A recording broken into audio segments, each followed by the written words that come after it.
प्राप्त करेंगे और बलराम परिणाम तो प्रवृत्ति ही रहेंगे क्योंकि दूसरे जगह जा रहे मास्टर। तो बलराम के बारे में गुणगान की कृपा हम लोग के मुखारबिन से प्राप्त करेंगे।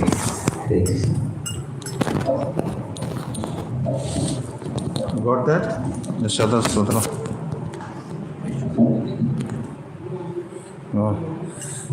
वैष्णव सॉन्ग्स बुक है।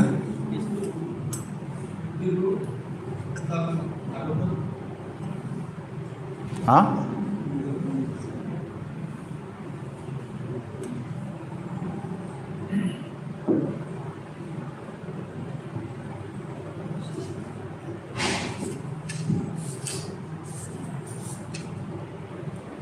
क्षितिरी लय प्रयोगी चले।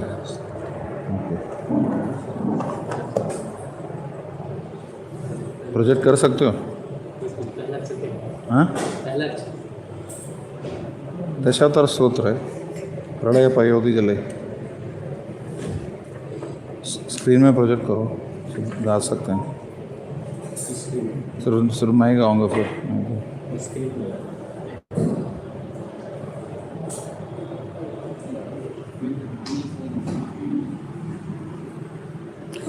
हरे कृष्णा।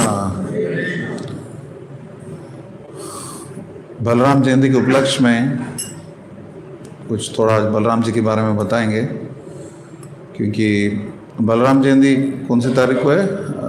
26 को है, 27 को, 28 को। तो उस समय मैं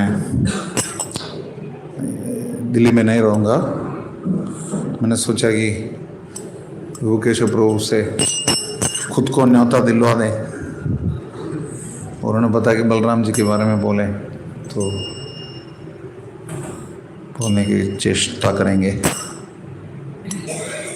खुल गया? ये दशावतार स्तोत्र है, जिसमें बलराम जी का भी मंत्र आता है, गुणगान। तो आप साथ मेरी बात गा सकते हैं। थोड़ा अलग ट्यून है, ध्यान से सुनिए और गाइए। प्रणय पयोधि जाले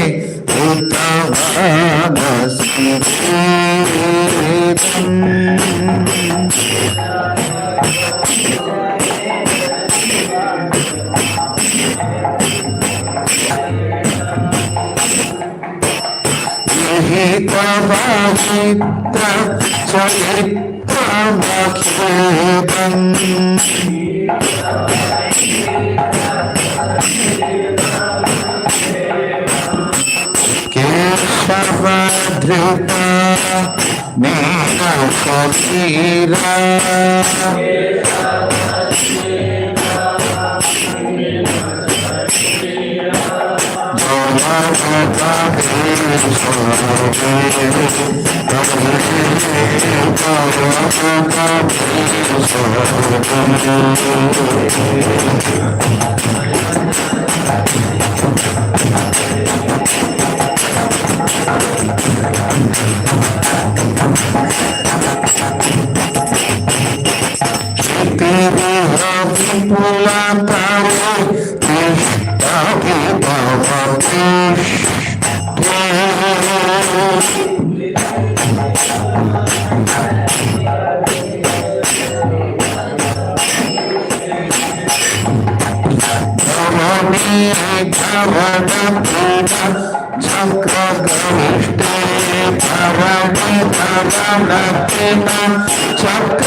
कूर्म शरीरा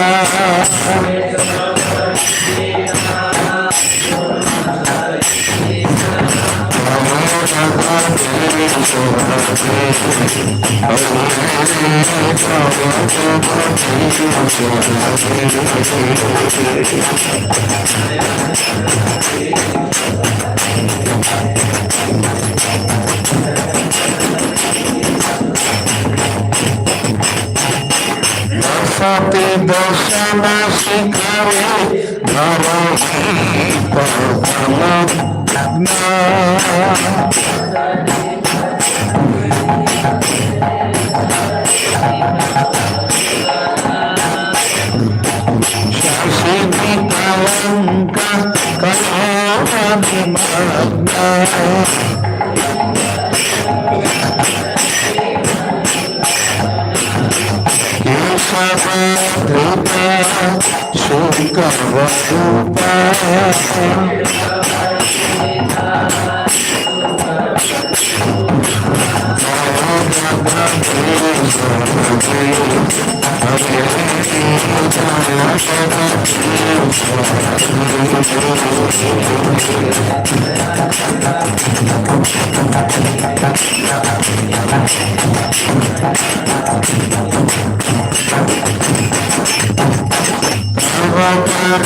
सिपायासि शमिता भवतापम्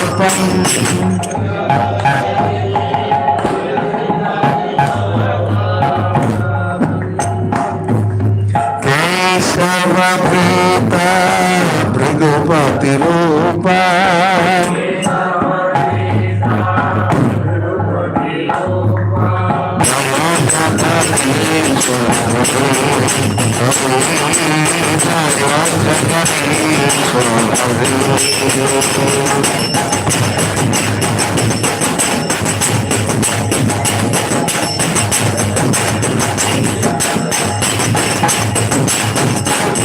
तरसी भिक्षुराणे भक्ति त्वमनीयम्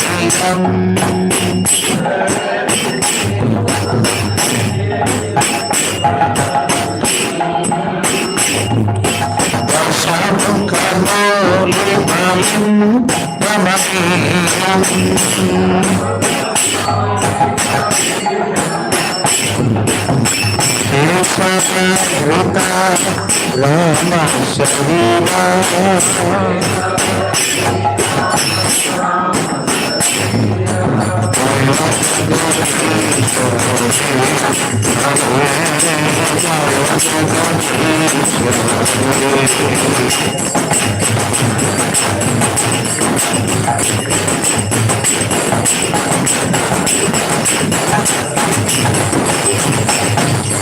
बहसी बहुषी वसते वसदं वलभावम्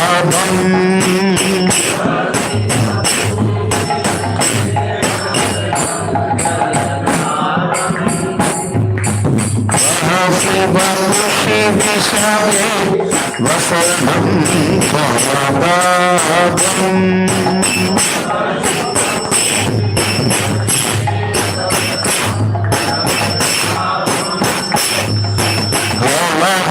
भीति मिलितायननादम्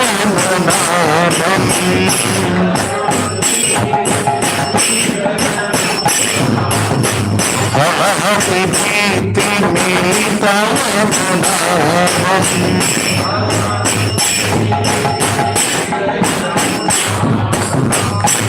केशवाधृता हलभवभूता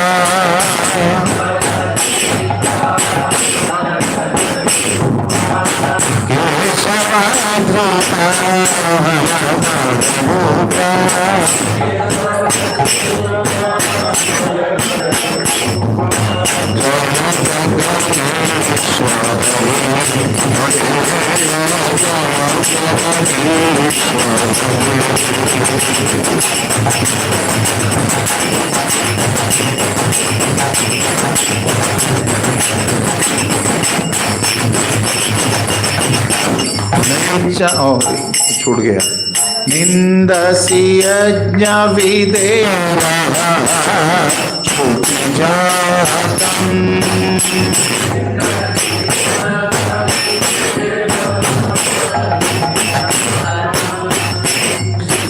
सभया भुवया अर्षितता सुधातम्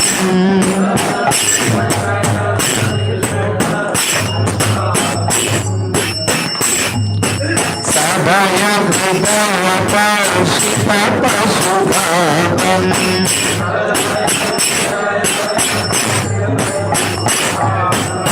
Shesavadrita Rupa Sarina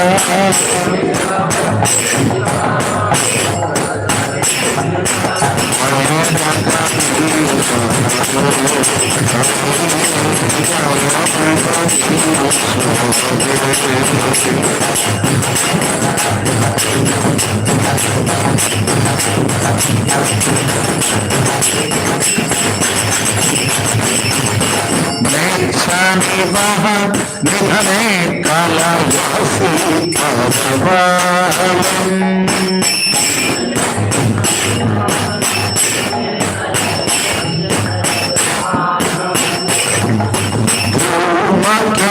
तुम्हें बाकी माते कराम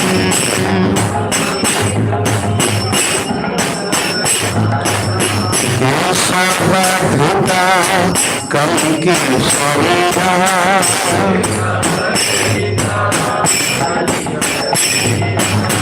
हे सर्वभूता कल्कि शरीरा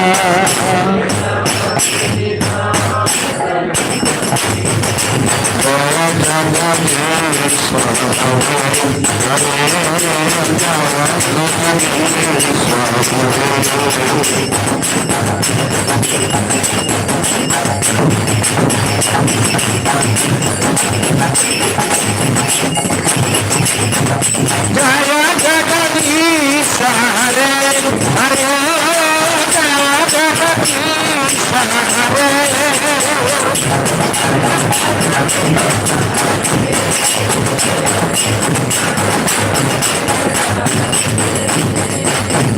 श्री जय देव कबीर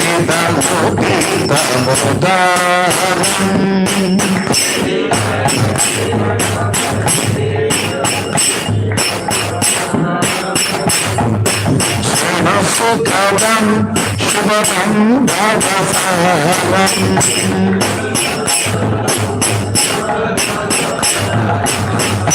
सर्वभूता दशविधभूता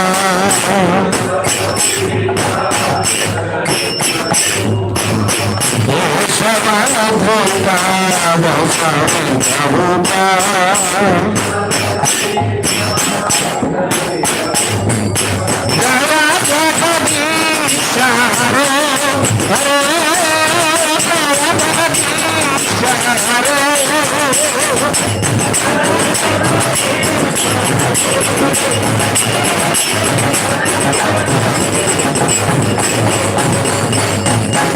वेदानुद्धरते जगन्ति महते भूगोलमुद्विद्यते दैत्यं दारयते बलिं शलयते क्षत्रक्षयं कुर्वते पौल्यस्त्यं जयते बलं कलयते कारुण्यमातन्वते म्लेच्छान् मूर्छयतो दशाकृतिकृते कृष्णाय तुभ्यं नमः हरे कृष्ण कृष्ण कृष्ण हरे हरे हरे राम इसमें केशव धृता दशविध रूप बताया है। दशावतार में कृष्ण नहीं है, वो आपको अमर चित्रकथा बताएगा, टेलीविजन सीरियल्स बताएंगे कि कृष्ण अवतार हैं। कृष्ण अवतार नहीं, अवतारी हैं। केशव धृता दशविध रूप, ये 10 अवतार जो बताए उसमें कृष्ण का नाम कभी नहीं लिया। हमने बलराम जी का नाम लिया, उसके बाद बुद्ध और कल्कि, ये समझ में आना चाहिए हमें। और यहाँ पे अर्थ ये बता गया, हे केशव, हे केशव, हे जगदीश, हे हलधारी बलराम का रूप धारण करने वाले श्रीहरि। तुम्हारी बात नहीं हो रही है असली, तुम्हारी जय हो। पता नहीं किस बदतमीज ने लिखा, आपकी जय हो। ये महाराष्ट्रियन ट्रांसलेशन होगा। महाराष्ट्र में तुमसा बोलता है ना, सीनियर्स को तुमसा बोलते हैं, आप सब भी वो अपने आप ही बोलते हैं, लेकिन तुमसा बोलते हैं। तुमसा नाम का है, आपका नाम क्या है, तुम्हारा नाम क्या, दोनों एक ही है। तो ऐसे ही है, तुम्हारी जय हो बोला, आपकी जय हो। अपने उज्ज्वल गौर वर्ण देह पर आप सजल जलदा, मतलब सजल मतलब जल के साथ, जो जलदा मतलब कमल, जल से जो जिनको जो दान मिलता है जिसको, जलदा के समान नीलांबर पहनते हो। नीलोत्पल या नील रंग का जो कमल है उस रंग का वस्त्र पहनते हैं परम भगवान बलराम। वह नीलांबर तुम्हारे हल के प्रहार से भयभीत हुई यमुना नदी के सुंदर गहरे रंग जैसा प्रतीत होता है। श्रील प्रभुपाद की, श्री जयदेव गोस्वामी पाद की। हरे कृष्णा। मैं सोचा आप उनको दे रहे हो और अपने लिए डाल दिया। जरा इतना मेहनत से, thank you very much, you played mridanga so well. मैं सोच रहा था आज ये गाऊंगा, कोई ढोल वोल तो नहीं बजा देगा, उन्होंने उतना नहीं स्वीक होल भी बजाया, बीच में मृदंगम स्टाइल भी बजाना शुरू कर दिया, south Indian style. Very good, वो अच्छा। संस्कृत शब्द के लिए पखावज और मृदंगम अच्छा लगता है, स्वीक होल से भी ज्यादा।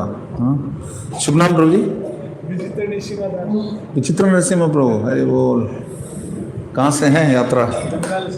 नहीं नहीं, अभी रुकते कहाँ हैं? आगे कब से? 2-2.5 महीना हो गया। यार सूचना नहीं दिया। जाने वाले? अच्छा मदंग बजाया, धन्यवाद आपका। क्योंकि व्यक्ति उतना ही ठीक से गा सकता है जितना व्यक्ति मृदंग बजा सकता है, उसके हिसाब से। अरे ये सुनने के लिए तो बोला। बलराम जी बल के स्वरूप हैं। नायम आत्मा बलहीन न लब्ध्वा, ऐसा बताते हैं परम भगवान के श्री कृष्ण, पूर्ण पुरुषोत्तम भगवान श्री कृष्ण ग्रंथ में जब गर्गमणि नाम देते हैं बलराम और कृष्ण को, तो बताते हैं, ये बात बताते हैं कि बल के स्रोत हैं, इसलिए इसका नाम बलराम होगा या बलदेव होगा। और बताया जाता है कि देवकी के गर्भ से रोहिणी के गर्भ में स्थानांतरित होने के कारण संकर्षणा भी बताया जाता है, और सबको आनंद देने वाले, इसलिए उनका नाम है रामा, इसलिए बलरामा। रमन्ते जोगिना मनन्ते प्रेमानंद चिदात्मने इति रामपदे न्यासो परब्रह्म विधीयते। तो योगियों को भी आनंद देने वाले हैं बलराम जी, तो इसलिए बलराम है, आनंद देने वाले। और उनके बारे में आज हम थोड़ा सुनेंगे, क्योंकि बलराम जी समस्त रसों में परम भगवान की सेवा करते हैं। इसलिए जैसे कृष्ण है पूर्ण पुरुषोत्तम भगवान जो कि सेव्य भगवान है, लेकिन बलराम जी है पूर्ण पुरुषोत्तम सेवक भगवान, supreme personality of servitor God है, पूर्ण पुरुषोत्तम सेवक भगवान, क्योंकि समस्त रसों में परम भगवान की सेवा वो करते हैं। रस क्या क्या है? क्या है? आम रस है ना, फिर शांतम दास्यम साख्यम वात्सल्यम माधुर्यम, क्या है? चिपियोड़ा धाम, जाग जाओ। 5 प्रकार के रस हैं, और इन रसों का मतलब ये परम भगवान के साथ हमारा जो शाश्वत संबंध है। कोई परम भगवान के साथ शांत रस में जुड़ा हुआ है, जो कि अभी जो दिखता है वो नहीं हमारा असली रस, वो तो समय आने पर पता चलेगा, भाव के स्तर पर, उसके बाद प्रेम के स्तर पर पता चलेगा। तो शांतम दास्यम साख्यम वात्सल्यम माधुर्यम। तो परम भगवान बलराम जी पूर्ण पुरुषोत्तम भगवान कृष्ण की सेवा कैसे करते हैं? परम भगवान के अपने धाम के रूप में, परम भगवान के साज सज्जा के रूप में, उनके आभूषणों के रूप में, उनके पादुका के रूप में, सारे विस्तार जब बलराम जी स्वयं करते हैं, इसलिए शांत भाव में इस प्रकार वो सेवा करते हैं परम भगवान की। दास के रस में कैसे सेवा करते हैं बलराम जी? हाँ, चरण सेवा तो करते हैं परम भगवान की, उसके अतिरिक्त जय श्री श्री राधा वल्लभ भगवान की जय, श्री श्री गौर निताई की जय। हाँ, शेष सैया, वेरी गुड। और क्या है?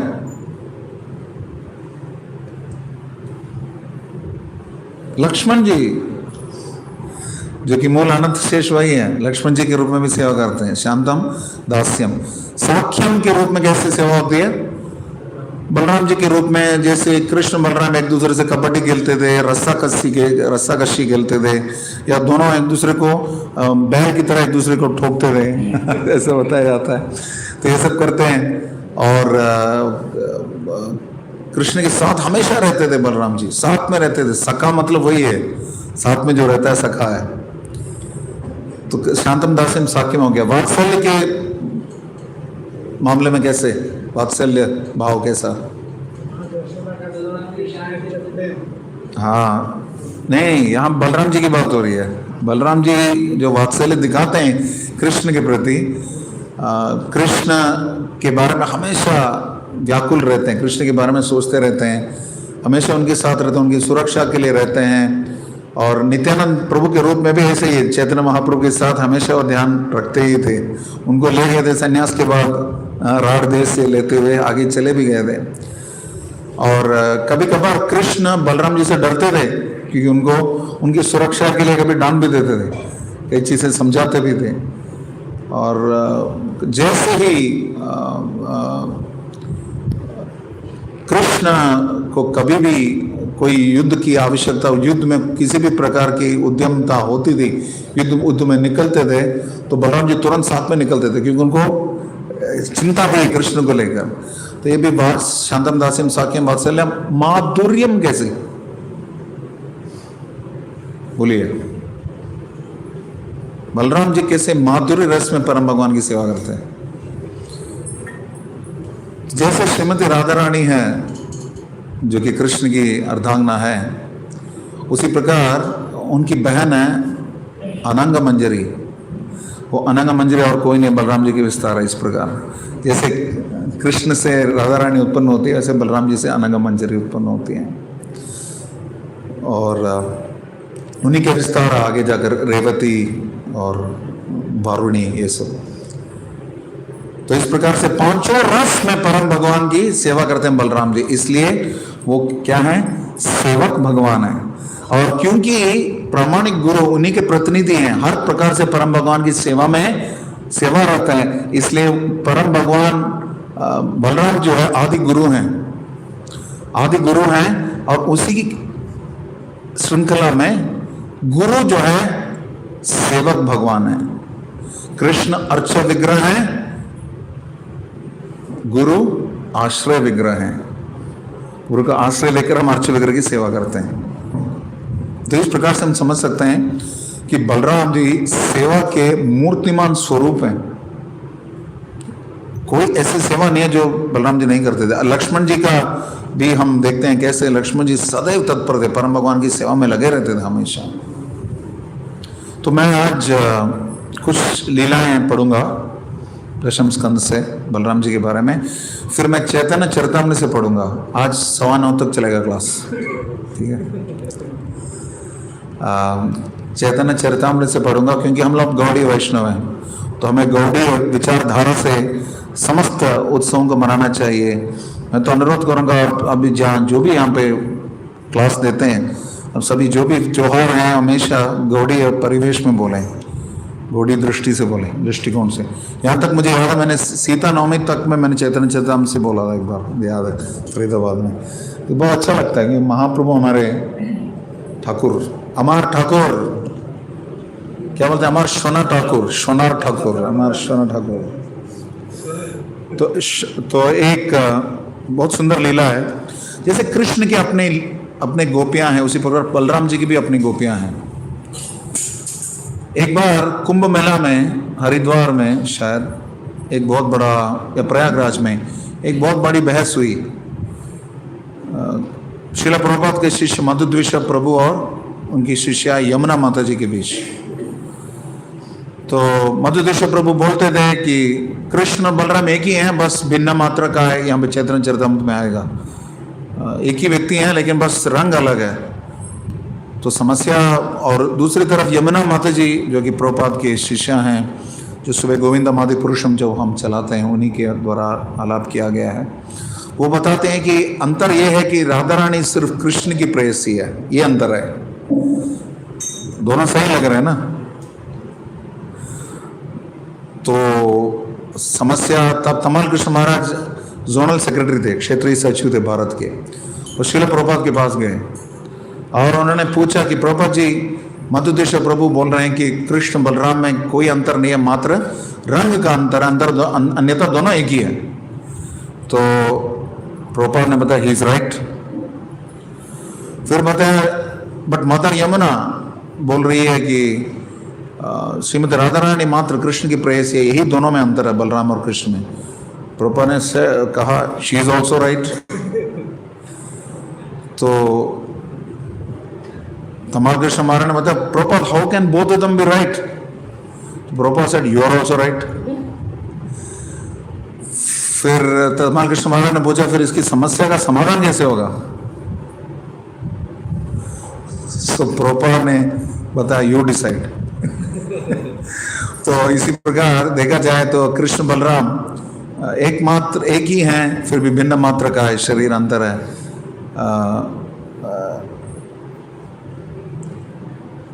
द्विवस्त्र भेदनाय शास्त्र प्रमाण बोलते हैं राधा कृष्ण को। उसी प्रकार कृष्ण बलराम में भी बस शरीर का अंतर है।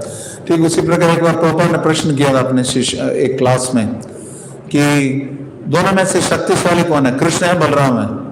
बोलो, आप बोलो, कौन शक्तिशाली है, कृष्ण है बलराम है? बलराम शक्ति के स्रोत हैं, करेक्ट। कितने लोगों को लगता है कि कृष्ण से ज्यादा शक्तिशाली है? कुछ लोगों को लगता है कृष्ण, क्यों? तो प्रभुपाद ने ही बताया, लोगों ने अलग अलग चीजें सोची होंगी, क्योंकि कृष्ण पूर्ण पुरुषोत्तम भगवान है, ईश्वर परम कृष्ण है सब। प्रभुपाद ने बताया बलराम जी अपना हाथ कृष्ण के कंधे में रखते हैं, अर्थात कृष्ण पे बैलेंस कर रहे हैं, अर्थात कृष्ण ही ज्यादा शक्तिशाली हैं। तो इस प्रकार कृष्ण और बलराम के बीच बहुत ही सुंदर कई लीलाएं भी घटती हैं। मैं अभी पढ़ूंगा ये कि जैसे कृष्ण अपने गोपियों के साथ रास लीला इत्यादि रास यात्रा करते हैं, उसी प्रकार बलराम रास यात्रा भी हम मनाते हैं, इसका उनके कैलेंडर में आता है। यहाँ पे बताया गया कि एक बार ये दशम स्कंद के 65वें अध्याय का 18वां श्लोक है। पूर्णचंद्र कला मृष्टे कौमुदी गंधवायुना यौनोपमने रेमे सेविते स्त्रीगणैर्वृतः। कई स्त्रियों के साथ बलराम जी यमुना के तट पर थे और रमण कर रहे थे, और बहुत ही सुंदर वातावरण था, अनुकूल वातावरण था।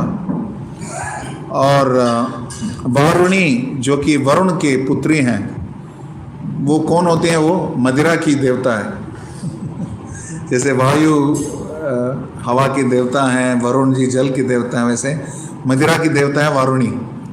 जैसे क्षीर सागर मंथन हुआ था तो असुरों ने उनको हासिल कर लिया, तो इसलिए असुर उनकी पूजा उपासना भी करते हैं, इसलिए हमेशा बड़े चढ़े रहते हैं असुर। हाँ, तो इसलिए यहाँ पे बताया गया हरिवंश के अनुसार वारुणी जी ने बलराम जी को बताया, समीपम प्रेषित पित्रा वरुणे न तवा नगा। मेरे पिताजी वरुण जी ने आपके पास भेजा है, आप पाप रहित हैं। तो श्रीधर स्वामी बता रहे हैं कि वारुणी जो है शहद से बनी हुई है, एक प्रकार का पेय। देखते हैं कि बलराम पूर्णिमा को बहुत लोग शहद चढ़ाते हैं बलराम जी को, तो ये देवताओं का अमृत है एक तरीके से वारुणी। और इसका सुगंध जो है अध्यवासयत, और पूरा वन जो है सुगंधित हो गया उस वारुणी के सुगंध से। तो फिर बलराम जी के पास ये सुगंध मंद समीर में बहते हुए पहुंच गया, और उन्होंने उसको सूंघा, और उन्होंने उस वारुणी का पान किया, और उनके साथ जो गोपियां थी उन्होंने भी पान किया। तो गंधर्वों ने उनका गुणगान किया, और बलराम जी जो हैं अपनी मंडली के साथ, अपने व्यूह के साथ वो रमण कर रहे थे, रास यात्रा कर रहे थे, जैसे कि इंद्र का हाथी ऐरावत करता हो हथनियों के साथ, वैसा कर रहे थे।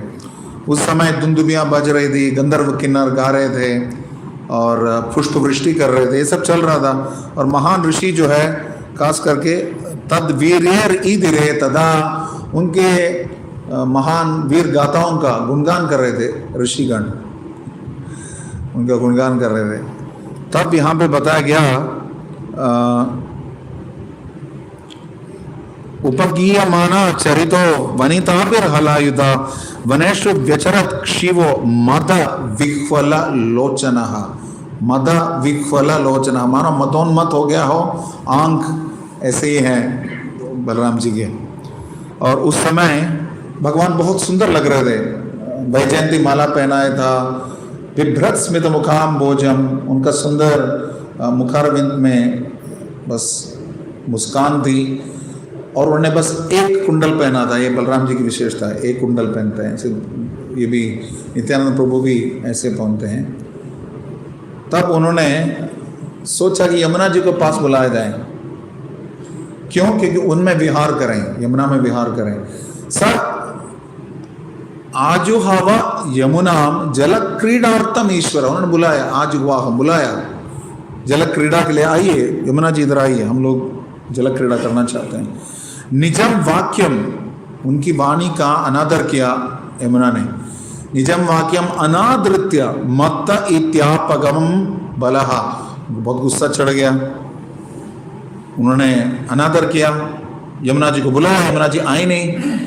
तो उससे बलराम जी अनागतम हलाग्रेण कुपितो विचकर्षः, उन्होंने अपने हल के नोक से यमुना को बहुत धाराओं में टुकड़े टुकड़े कर दिया। इसलिए आज भी हम देखते हैं यमुना की धारा उस प्रदेश में उतनी बड़ी नहीं है, बहुत शाखा में बटी हुई है, यमुना की उपधाराएं बहुत सारी हैं। तो ये बलराम जी की विशेषता है। पापे त्वम माम अवज्ञाय यन्नायसि महायुता नेश्ये त्वम लांगलाग्रेण सतदा कामचारिणीम, हे पापिष्ट, अनादर करने वाली यमुना, तुम तब नहीं आती जब मैं बुला रहा हूँ, और तुम अपने हिसाब से चल रहे हो, मनमानी तरीके से चल रहे हो, मैं जब बुलाता हूँ तब नहीं आती। हाँ, तो इसलिए मैं अपने हल के नोक से तुम्हें एक 100 उपधारा में ला दूंगा, शतदा कामचारिणी, 100 भागों में ला दूंगा। तो बलराम जी बता रहे तुमने मेरा सुना नहीं, आहुता, तुम्हें 100 धाराओं में तुम्हें अपने हल के नोक से काट दूंगा।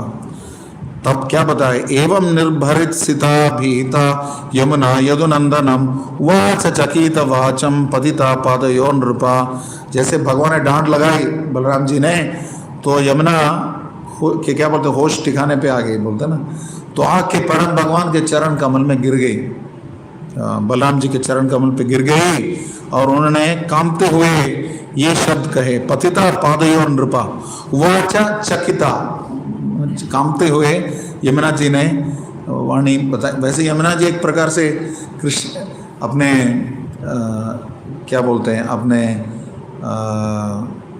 देवर जी से बात कर रही है डर डर के, क्योंकि कालिंदी जो है परम भगवान की पत्नी है, और वही यमुना है, कालिंदी यमुना, और कृष्ण से भगवान।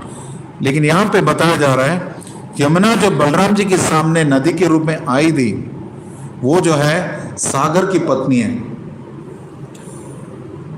वो कालिंदी नहीं है। कालिंदी का विस्तार है, कालिंदी स्वयं नहीं है, कालिंदी स्वयं कृष्ण की पत्नी है। ये समझना है, आचार्य बताते हैं, नहीं तो हम ये समझ बैठेंगे कि ये वही है, देवर से लड़ रही है।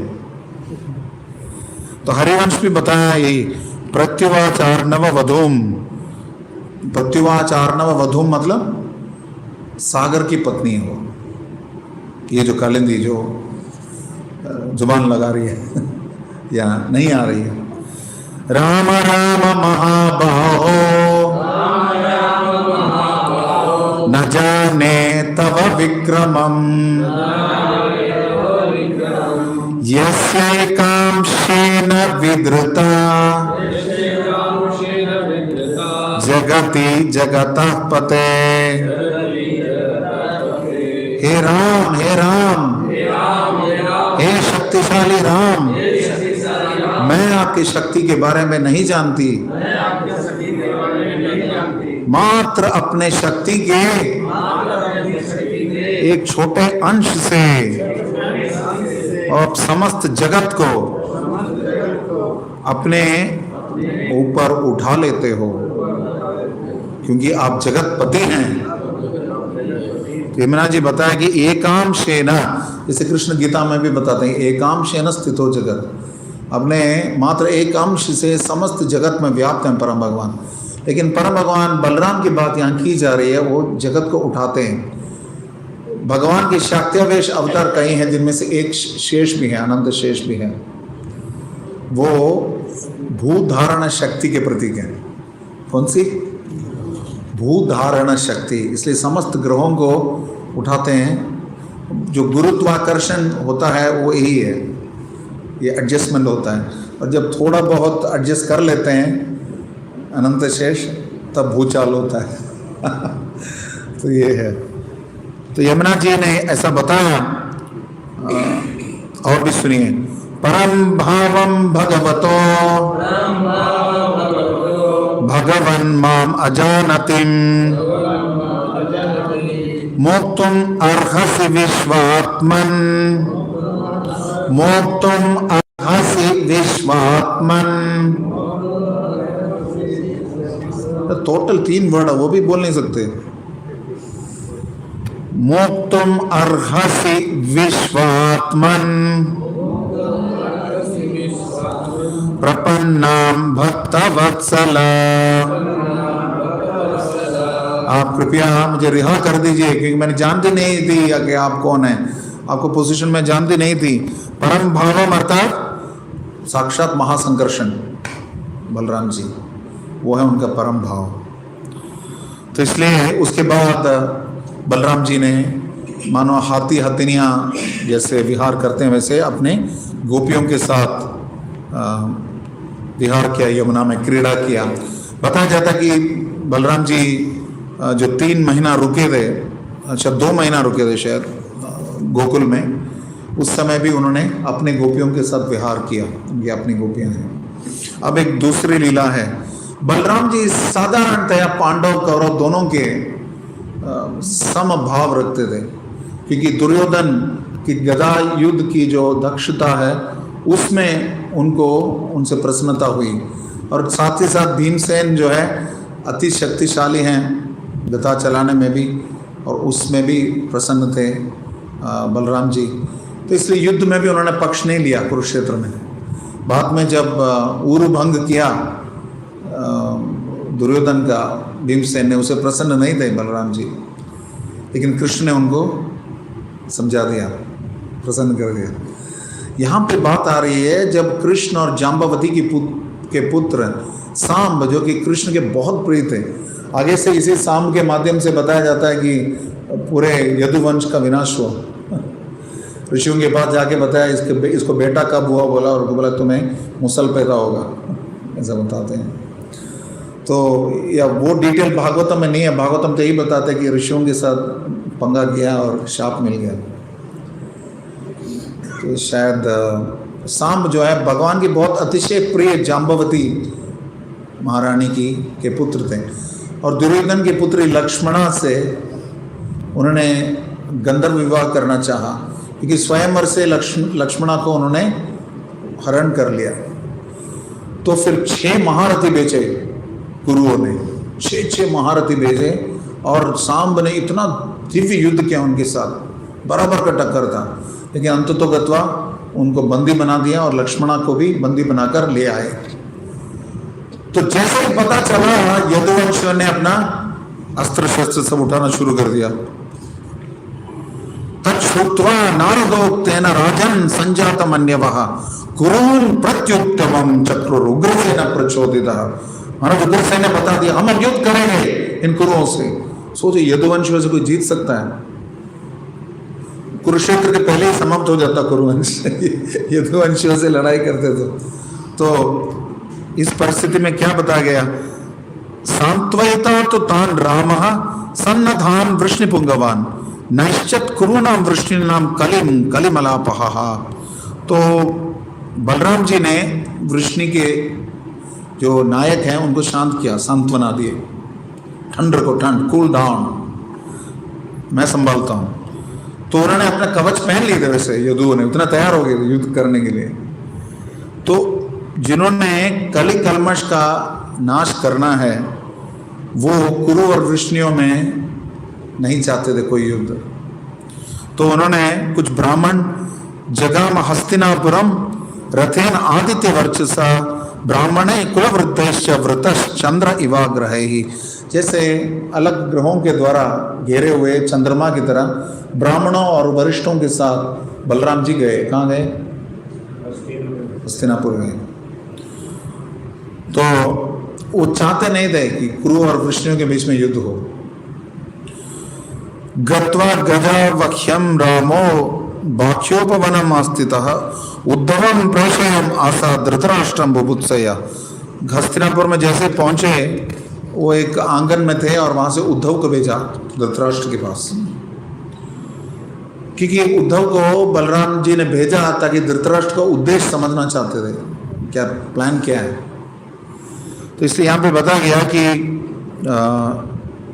धृतराष्ट्र को उचित सम्मान दिया उन्होंने। भीष्म, द्रोण, बालिका, दुर्योधना, इन सबको उचित सम्मान दिया उद्धव ने। और उसके बाद बताया कि बलराम जी पधारे हैं।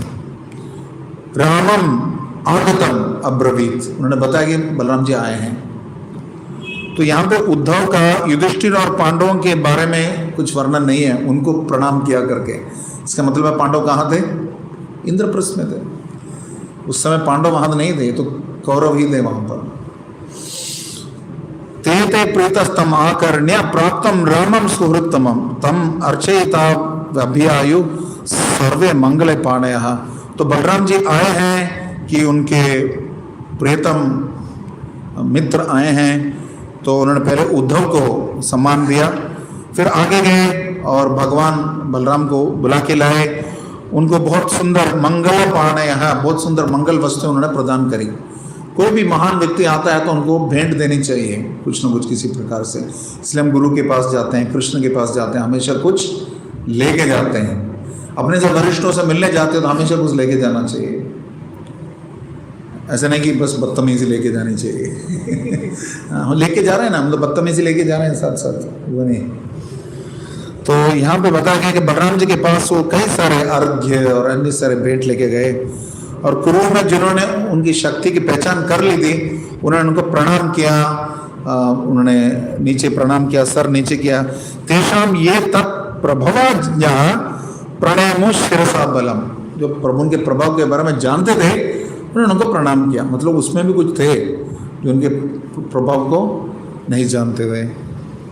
लेकिन इसमें बताया गया खास करके भीष्म देव उसमें थे जिन्होंने प्रणाम किया, क्योंकि वो जानते हैं। और बंधून कुशलिन श्रुत्वा पृष्ठवा शिवम अनामयम परस्पर मथो रामो बभासे विक्लमम वचः। तो उन्होंने देखा कि एक दूसरे के कुशल मंगल पूछा, सब ठीक है, आपके घर वाले सब ठीक हैं, घर वाले सब बातचीत चली।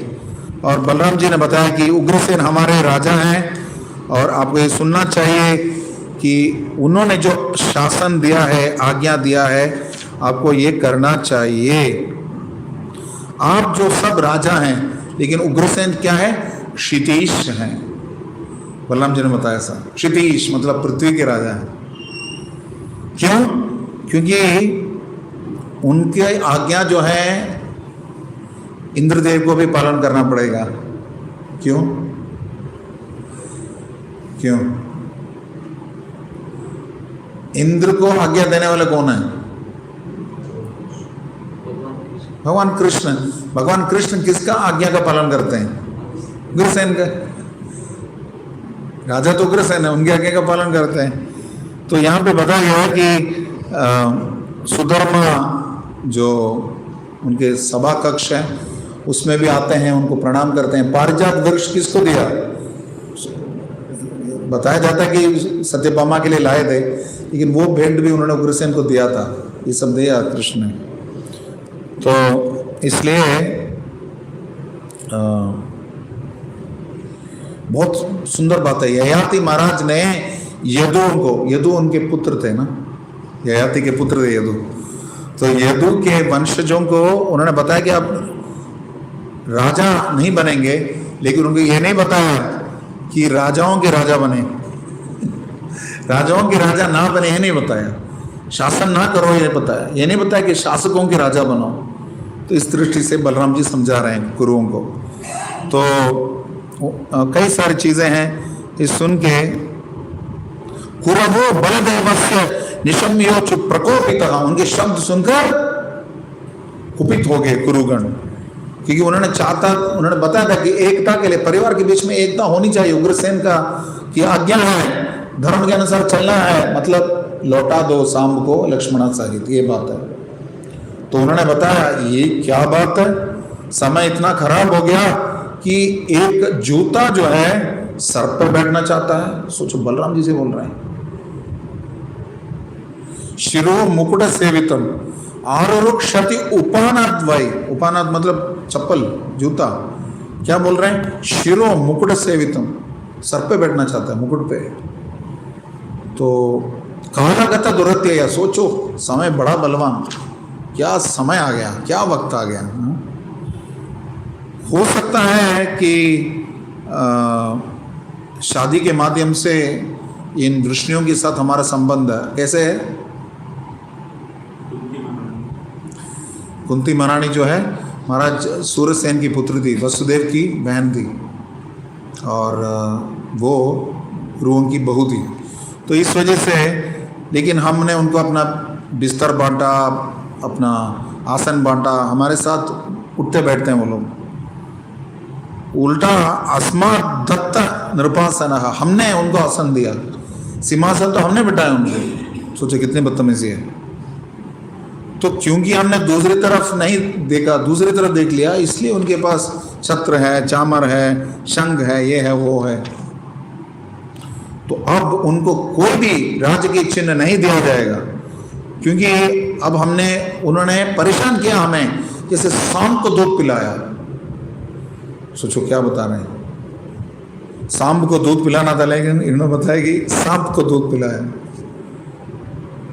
सांब कृष्ण के पुत्र सांब, सांब को दूध पिलाना था एक्चुअली, उनके कुल के वो दामाद हैं। लेकिन उल्टा क्या बोल रहे हैं, तुम वृष्णि लोग सांप है और हमने आपको दूध पिलाया। ये ऋषि कुमार संहिता में वर्णित है, जानते हो? ऋषि कुमार संहिता नहीं जानते? लिखा ही नहीं है ऐसा, मेरे नाम पे है, ऋषि कुमार मेरा नाम है, अभी तक चमका नहीं उसको। काय का कमांडर। तो मैं बता रहा हूँ, सांब को दूध पिलाना था, लेकिन सांप को दूध पिलाया बोल रहे हैं, ऐसा बता रहे हैं। तो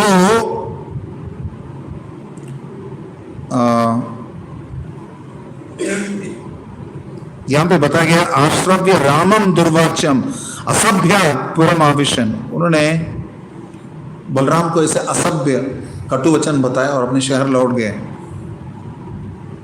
तब यहां तक बताया गया कि भीष्म देव भी थे उसमें। क्या समझ में नहीं आ रहा ना। अब इनका चरित्र देख लिया, दृष्टवा कुरुनार दौशील्यम, दुश्शील देख लिया उनका, बुरी आदत। अवोचत कोप संभ्रातो दुष्प्रेक्ष प्रहसन मोह, बार बार हंसे और बोलने लगे बलराम जी। क्या बोल रहे थे, लग गया कि ये लोग इतने घमंडी हो गए, इनको शांति नहीं चाहिए। तो ठीक है, तेषाम ही प्रशमो दंड हो पशु नाम लगदो था, जैसे कि पशुओं को लाठी से, लातों के बातों से नहीं मानते, हाँ, तो इसलिए उनको ऐसे करना पड़ेगा। तो मैंने सोचा था कि यदुओं को मैंने बहुत मुश्किल से, और भगवान कृष्ण को भी बहुत मुश्किल से मैंने शांत कराया। बलराम जी ने कृष्ण को शांत कराया, नहीं तो युद्ध कर लेते, कृष्ण भी निकल आते। तो कौरवों के साथ मैं शांति चाहता था, मैं आया था, लेकिन ये तो भोंदू लोग हैं, कुछ समझ में नहीं आता, मूर्ख हैं, डल हेडेड है, युद्ध करना चाहते हैं हमारे से। और मुझे कटुवचन से उन्होंने दुस्साहस किया, दुश्शील का व्यक्त किया। तो ना उग्रसेन का, ना भोजों का, वृषियों का, अंधकों का जो स्वामी हैं, जब इंद्र सहित जितने भी शासक हैं उनको प्रणाम करते हैं, तो वही कृष्ण जो सुधर्मा सभा में रहते हैं, जो पारिजात लाए थे, क्या वो कृष्ण सिंहासन पर बैठने के योग्य नहीं है? यदु को तो छोड़ो, यदु तो दुस्साहस वाले हैं, ये कृष्ण को कैसे बोल सकते हैं? यह वात्सल्य और दास्य दोनों, कृष्ण को कैसे बोल सकते हैं? और बलराम इसको 3 श्लोक में बता रहे हैं। यस्यांग्रिपंकजरजो किल लोकपालैर् मौल्युत्तमैर्धृतमुपासित तीर्थतीर्थं ब्रह्म भवोऽहमपि यस्य कलाकलाया स्वीश्चोद्हेम चिरमस्य नृपासनं क्वा। परम भगवान के चरण कमल में ब्रह्मा, शिव, लक्ष्मी, मैं सब उनके मूल स्वरूप के अंश मात्र हैं। हम बस उनके चरण रज अपने शिरोधार करने के योग्य हैं। और वो कृष्ण तभी भी तुम लोगों के राज्य के चिन्हों का प्रयोग नहीं कर सकते, पूछ रहे हैं बलराम जी। तो सोचिए कितने घमंडी हैं। तो उन्होंने क्या किया, लांगलाग्रेण नगरम उद्वीदार यगजाव फयम विचकर्षस गंगायाम प्रहर्षन्नमर्षितः, उन्होंने अपना हल निकाला। समस्या का हल कभी हल ही होता है। हल निकाला और हस्तिनापुर को अपने हल के नोक से घसीटना शुरू किया ताकि पूरा गंगा न प्रवेश करें। घसीटने लगे हस्तिनापुर को गंगा की तरफ। कौन है? बलराम है, उनसे पंगा ले रहे हैं। तो उन्होंने देखा कि गंगा है और नगरम पतत, पूरा गिरने वाला, गंगा में प्रवेश करने वाला है उनका नगर। तो उन्होंने तमेव शरणम जग्मो, उन्होंने लक्ष्मणा का विवाह कर दिया। सांबा का हाथ लक्ष्मणा के हाथ में खड़ा किया, ठहराया और दोनों का विवाह किया और बहुत सारे भेंट इत्यादि प्रस्तुत किए।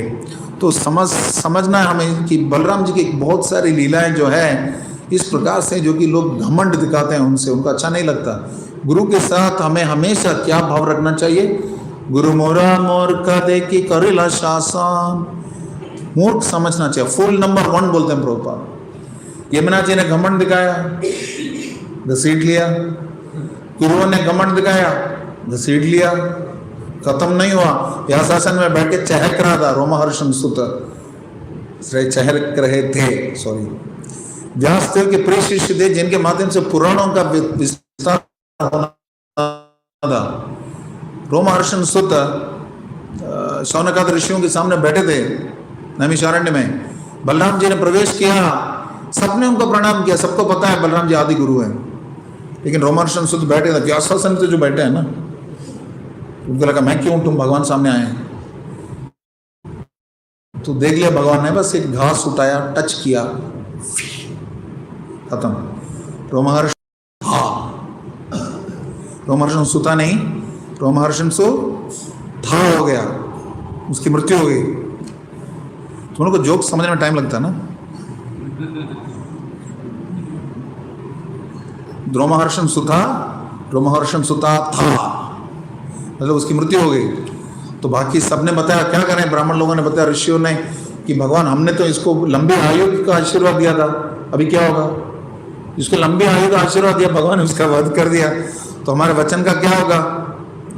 तो बलराम जी ने बताया, आप बताओ, मैं वापस ला सकता हूँ। कहा तो नहीं नहीं नहीं, आपके आज्ञा का उल्लंघन हो जाएगा ये, और साथ साथ हम एक उदाहरण भी प्रस्तुत करना चाहते हैं। तो उन्होंने बलराम जी को बताया कि आप प्रायश्चित करो।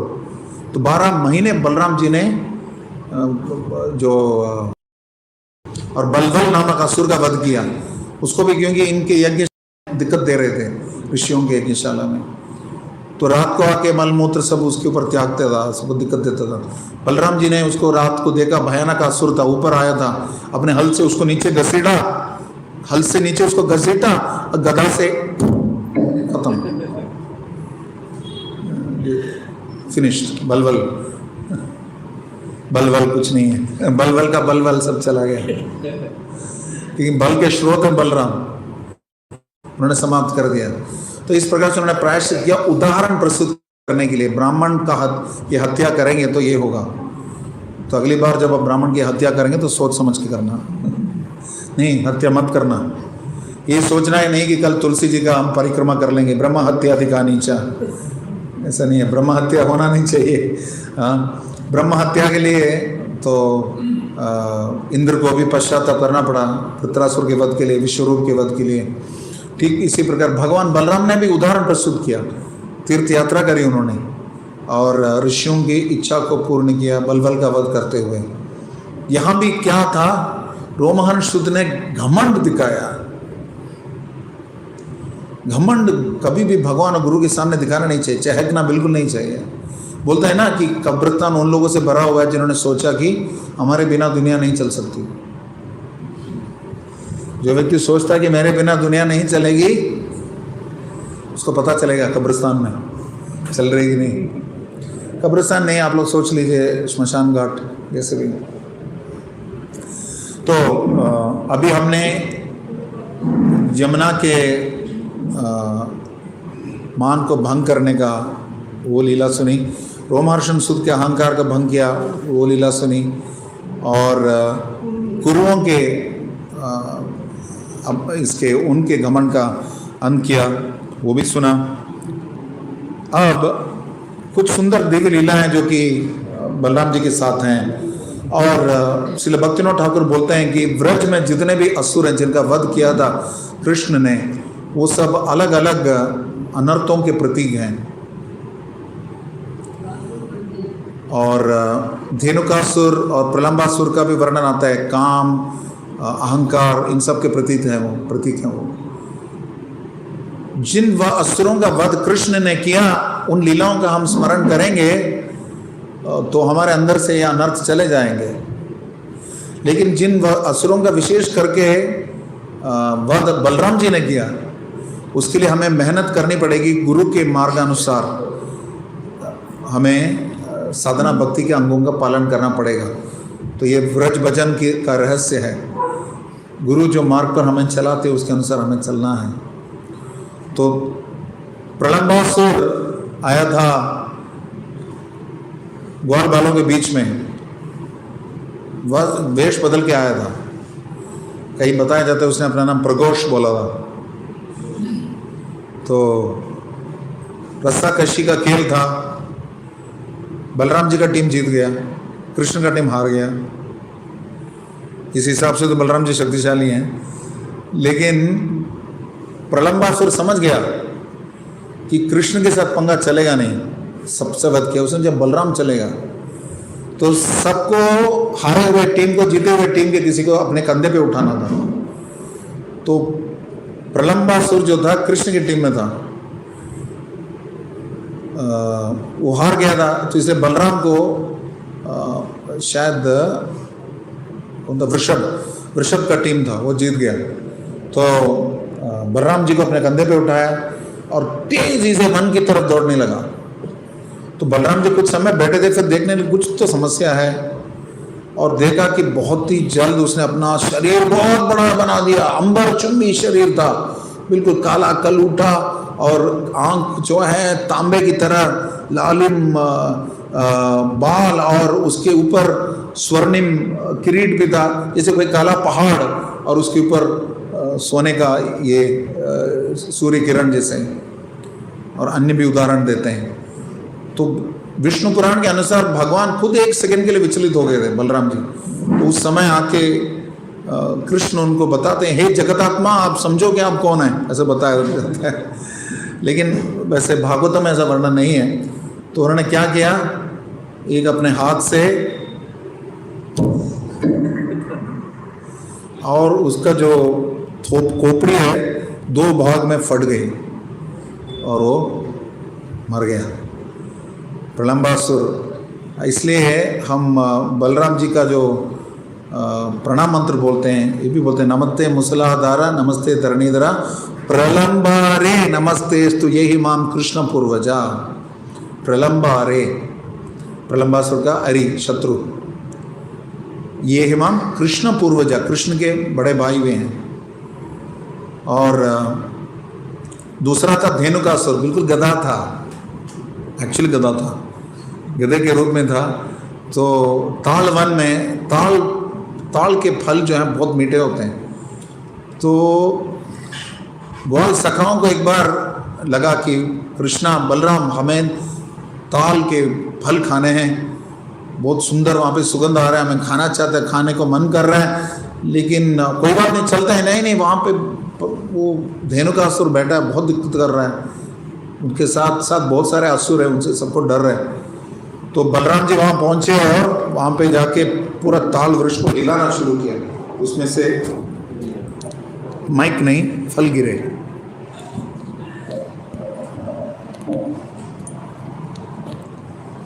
फल सारे गिर गया और तुरंत वहाँ पर घोड़ा दौड़ा आ गया धेनुकासुर, और उसने अपने पिछले 2 टांगों से बलराम जी की छाती पर वार किया, और बलराम जी को कोई फर्क नहीं पड़ा। बलराम जी ने उसके पिछले 2 टांग पकड़े और घुमाना शुरू किए। इसलिए भगवान से टक्कर लेने के चक्कर में उसको चक्कर खाना पड़ा, चक्कर खा के फेंक दिया उसको, और यूं फेंक दिया जैसे ताल वृक्ष के ऊपर गिरा और मर गया, जान ऐसे निकल गई, और पेड़ जो है झुक गया क्योंकि इतना भारी असुर है। और उसके साथी भी वहां आ गए। तो कृष्ण और बलराम ने कई सारे असुरों का ऐसे ही पिछवाड़ा टांग पकड़ के, पिछला टांग पकड़ के घुमाया, फेंक दिया एक एक पेड़ के ऊपर, और पेड़ के ऊपर गिर गए और पेड़ झुक गए, मानो बलराम जी और कृष्ण को प्रणाम कर रहे हैं। तो इस प्रकार प्रलंबासुर का भी वध किया। आगे द्विविदा नामक गोरिल्ला जिसने गोपियों को तंग किया, उसको भी कॉलर बोन पे ठक मार के खत्म किया बलराम जी ने। ये द्विविदा वही गोरिल्ला था जो कि लक्ष्मण जी के प्रति अपराध किया था त्रेतायुग में, और नरकासुर के संग में वो भी असुर बन गया। तो उसका वध किया बलराम जी ने। और ये तो हो गए वधों की बात, गधों की बात और वधों की बात पूरी हो गई। प्रलंबासुर देनकासुर का वध किया, बलवल का वध किया, दुविधा का वध किया, और हम सबकी दुविधा का भी वध करेंगे। हमारे अंदर भक्ति में जितनी भी बाधाएं आती हैं उनको दूर करने के लिए बलराम जी का शरण ग्रहण करना चाहिए। आध्यात्मिक शक्ति मिलती है हमें। बस 2-3 श्लोक चैतन्य चरितामृत से बोलकर मैं समाप्त करूंगा।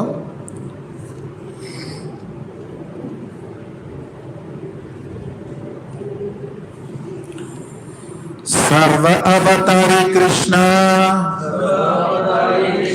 स्वयं भगवान ताहरा द्वितीय देह श्री बलराम। तो समस्त अवतार के स्रोत है कृष्ण, और उनका दूसरा देह ही है बलराम जी। क्या बता रहे हैं? एकाए स्वरूप दोए भिन्न मात्र का आद्य काय व्यूह कृष्ण लीला रसहाया। श्री कृष्ण नवदीप श्री चैतन्य चंद्र श्री बलराम संगे श्री नित्यानंद। तो दोनों एक ही शरीर के हैं, दोनों का एक ही स्वरूप है, भिन्न मात्र का है, मात्र शरीर अलग है, रंग अलग है। और यहाँ पे बताया गया कृष्ण के दिव्य लीलाओं में सहयोग देते हैं वो कृष्ण लीला और सहाय। कृष्ण लीला और सहाय, कृष्ण लीला में सहायता करते हैं बलराम जी। और वही श्री कृष्ण जब चैतन्य गोसाई के रूप में आते हैं, वो बलराम जी नित्यानंद राम के रूप में आते हैं और उनकी लीला में सहयोग देते हैं। ये बताते हैं चैतन्य चरितामृत में।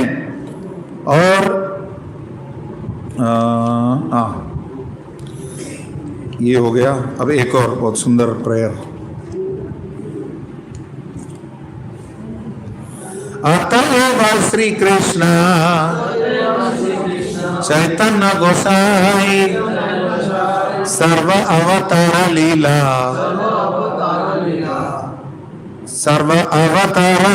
कोरी शबर देखाए। इसलिए चैतन्य महाप्रभु ने अपने कई सारे दिव्य लीलाएं कई अवतारों में प्रस्तुत किए। और उसके बाद बता रहे हैं, ए रूप नित्यानंद अनंत प्रकाश श्री भावे कोय मोई चैतन्य दासा। जैसे परम भगवान कृष्ण की लीला के समान चैतन्य महाप्रभु लीला प्रस्तुत करते हैं, वैसे नित्यानंद प्रभु भी बलराम जी के समान लीलाएं प्रस्तुत करते हैं। कैसे? कभु गुरु कभु सखा कभु वृत्त लीला पूर्व जेना तीनों भावे ब्रजे कैलो खेला। कभी कभी चैतन्य महाप्रभु को उनके गुरु के रूप में नित्यानंद प्रभु सेवा करते हैं, कभी कभी उनके मित्र के रूप में, कभी कभी उनके सेवक के रूप में। ठीक उसी तरह जैसे बलराम जी भी कृष्ण के साथ इन तीनों भावों में व्रज में खेलते थे। कैसे खेला ये बता रहे हैं। वृषभ या कृष्ण सने माथा माती रणा, माथा माती रणा, माथा माती रण किया, युद्ध किया। कबो कृष्ण करे तारा पाद संवहना। कभी कृष्ण ने बलराम जी के पैरों को मालिश भी किया, कभी कभी माथा माथी रण भी हुआ। इस प्रकार से भाव था। अपना के भृत्य कोरी कृष्ण प्रभु जाने, कृष्ण रकला रकला, कृष्ण रकला रकला, अपना के माने अपने आप को कृष्ण का सेवक समझते हैं और कृष्ण को अपना स्वामी समझते हैं, और फिर भी उनके अंश के रूप में अपने आप को समझते हैं। इतना छोटा समझते हैं अपने आप को। यह है आदि गुरु। गुरु मतलब भगवान के सामने अपने आप को तुच्छ समझते हैं। कोई व्यक्ति अपने आप को भगवान घोषित करता है तो वो गुरु नहीं है, गोरु है। हाँ, तो इसलिए अंतिम एक श्लोक बोल के विराम दूंगा। बहुत ही सुंदर श्लोक है।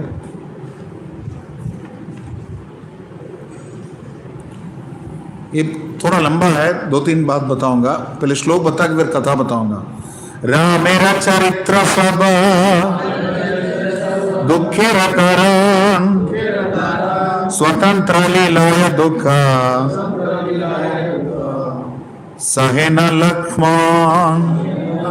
राम की लीला जो है बहुत दुखदाई है, और अपने आप लक्ष्मण ने बहुत कष्ट सहे, क्योंकि छोटा भाई है ना, निषेध करिते ना, निषेध नहीं कर सकते थे।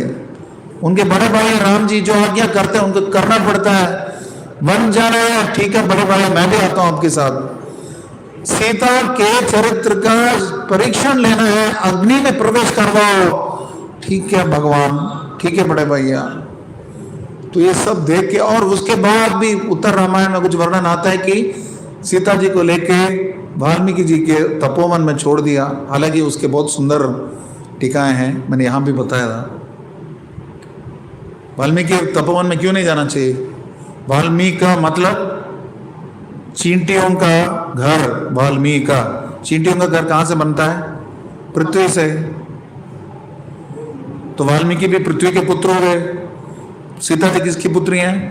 पृथ्वी के। गर्भवती स्त्री प्रसव के लिए भाई के घर नहीं जाए तो कहां जाएगी?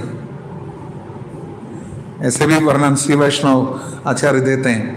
लेकिन अच्छा नहीं है, लक्ष्मण को अच्छा नहीं लगा, तपोवन में छोड़ना पड़ा। तो उन्होंने तय करा बहुत हो गया, छोटा भाई हो गया, बहुत ज्यादा छोटा भाईगिरी कर ली, आगे मैं बड़ा भाई बनूंगा। इसलिए अगले जन्म में बलराम जी बने, बाद में नित्यानंद प्रभु भी बने। तो जब परम भगवान श्री चैतन्य महाप्रभु प्रकट हुए थे, तब शायद नित्यानंद प्रभु कम से कम उनसे 14 साल ज़्यादा, उससे भी ऊपर बड़े हैं उम्र में। तो इस प्रकार हमने बलराम जी की कुछ लीलाएं सुनी। मैं एक श्लोक बोलूंगा, अब मेरे बात दोहराइए। कृष्ण बलराम का प्रणाम मंत्र है, बोलते हुए विराम देंगे। जलधर शशि वर्णो गोपवेशो किशोरो सहचर गण वृंदो क्रीडमानो व्रजेशो नटवरजित वेशो नीलपीताम्बराढ्यो जगत जनन हेतो राम कृष्णो नतोस्मि। जलधर, जलधर मतलब बादल रंग कृष्ण का। शशि वर्ण किसका है? कोटि चंद्र के, पूर्ण चंद्र के कांति वाले हैं बलराम जी। गोपवेशो किशोरो, किशोर अवस्था में 16 साल के हैं, गोप के रूप में हैं। सहचर गण वृंदो, अपने सहचारी जितने भी वृंद है उनके साथ खेलते हैं। क्रीडमानो व्रजेशो, खेलते हैं, फिर भी व्रजेश हैं, व्रज के ईश हैं। नटवर जित वेशो मतलब एक्टर्स को भी, डांसर्स को भी हराने वाले, इतने सुंदर हैं वो अपने वेशभूषा में और व्यवहार में। नील पीताम्बराढ्यो, ये वेश पहना है, नील वस्त्र है बलराम जी का, पीताम्बर है कृष्ण का। और दोनों क्या है? जगत के जनन के हेतु है, जगत जनन हेतु। ऐसे राम कृष्ण नतोस्मि, ये प्रार्थना मैंने सुनी थी परम पूज्य भक्ति विश्रम्भ माधव स्वामी महाराज से, जो कि अभी धराधाम में नहीं है।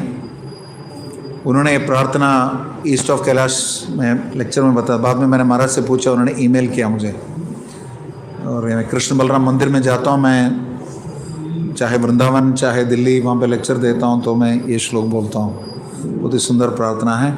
बलराम जी आदि गुरु हैं, हमें उनसे प्रार्थना करनी है कि जैसे वो समस्त रसों में परम भगवान की सेवा करते हैं, उसी प्रकार हम भी किसी भी परिस्थिति में किसी भी प्रकार से विचलित न होते हुए परम भगवान को अपनी इच्छा क्षमता से भी अधिक सेवा करते रहें, ये उनसे कामना करनी चाहिए।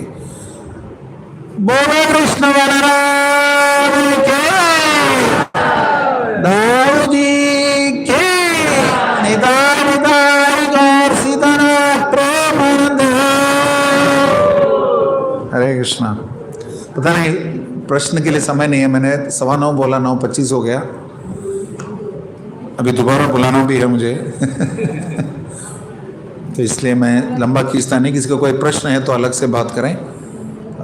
धन्यवाद। Hare Krishna. Thank you for the opportunity to glorify lord Balram.